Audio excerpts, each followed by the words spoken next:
Mais lorsque la parole se fait chair, que se passe-t-il en réalité? Lorsque la parole s'est faite chair, la parole n'a pas cessé d'exister. Mais tout en existant en esprit, elle va commencer à exister dans la chair. Son existence commence dans la chair. Hébreux 10, versets 5 à 10. Et lorsque la parole s'est faite chair, qu'est-ce qui en elle a été créé à ce moment-là?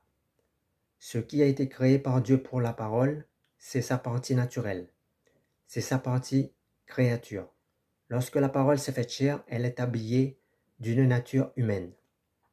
Et c'est précisément cette partie humaine qui a été créée par Dieu. Mais la partie esprit de la parole qui s'est faite chair n'a jamais été créée.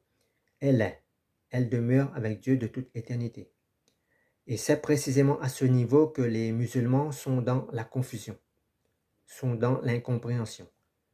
Ils disent que si Jésus est réellement le Fils de Dieu, il n'a pas pu avoir été créé et qu'il ne peut pas avoir eu